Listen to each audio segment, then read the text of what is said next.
تَوَلَّىٰ عَنْهُمْ وَقَالَ يَا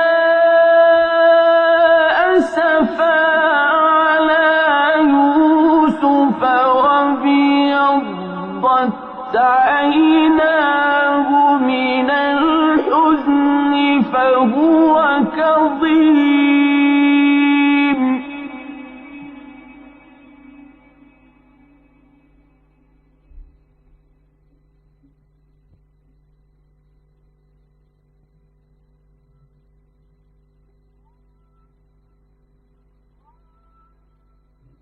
قَالُوا تَاللَّهِ تَفْتَأُ تَذْكُرُ يُوسُفَ حَتَّىٰ تَكُونَ حَرَضًا أَوْ تَكُونَ مِنَ الْهَالِكِينَ.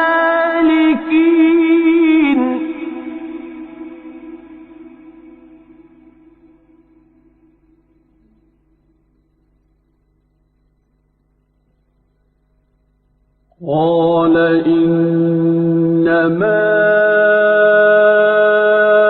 أَشْكُو بَثِّي وَحُزْنِي إِلَى اللَّهِ ۚ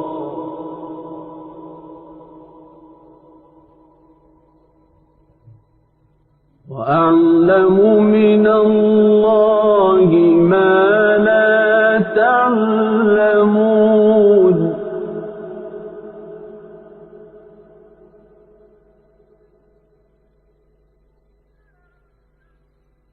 يَا بَنِيَّ اذْهَبُوا فَتَحَسَّسُوا مِن يُوسُفَ وَأَخِيهِ وَلَا تَيْأَسُوا مِن رَّوْحِ اللَّهِ ۖ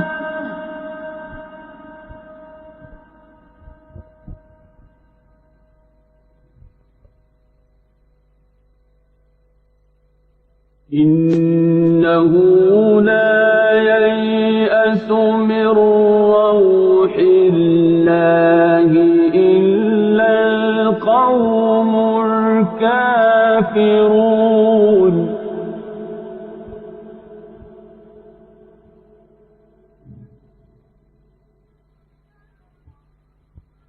فَلَمَّا دَخَلُوا عَلَيْهِ قَالُوا يَا أَيُّهَا الْعَزِيزُ مَسَّنَا وَأَهْلَنَا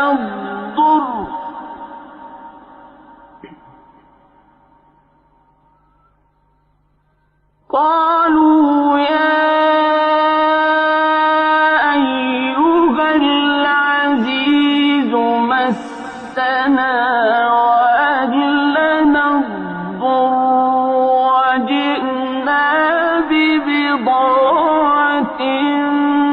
مُزْجَاةٍ فَأَوْفِ لَنَا الْكَيْلَ وَتَصَدَّقْ عَلَيْنَا ۖ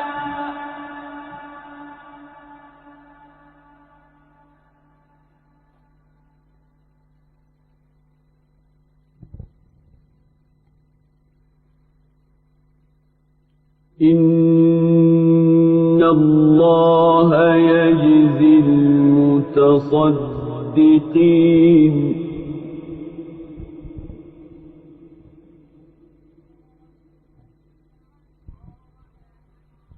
قَالَ هَلْ عَلِمْتُم مَّا فَعَلْتُم